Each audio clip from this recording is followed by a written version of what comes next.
এক এলাকায় ছিল এক অদ্ভুত কূপ।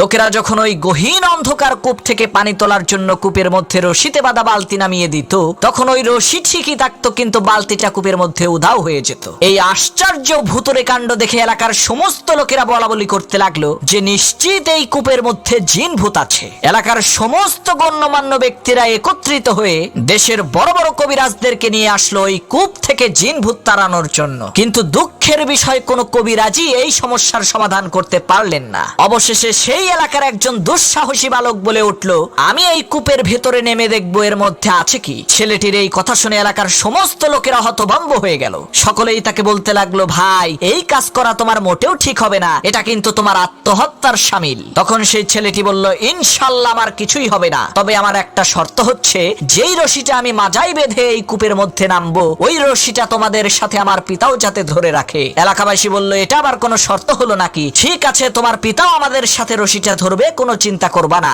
কথা অনুযায়ী মাজায় রশি বেঁধে সেই ছেলেটি কূপের মধ্যে নেমে দেখতে পেল কূপের মধ্যে একটি বান্দর বসে আছে। তখন সেই ছেলেটি বুঝতে পারলো, আরে এই বান্দরটাই তো কূপ থেকে পানি উঠানোর সময় রশি থেকে বালতিগুলোকে খুলে রাখতো। তখন সেই ছেলেটি বান্দরটিকে কাঁধে নিয়ে ওই অন্ধকার কূপের নিচ থেকে চিৎকার দিয়ে বলে উঠলো, আমাকে উপরে তোলো। তখন লোকজন রশি টেনে কূপের মধ্য থেকে তাকে আস্তে আস্তে উপরে উঠাতে লাগলো। এমন সময় ওই গহীন কূপের অন্ধকার ভেদ করে উঠে আসা ছেলেটির কাঁধে থাকা বান্দরের চেহারা দেখে লোকজন চিৎকার চেঁচামেচি করে বলতে লাগলো, আরে কূপের মধ্য থেকে ভূত উঠে আসছে রে, সবাই পালা।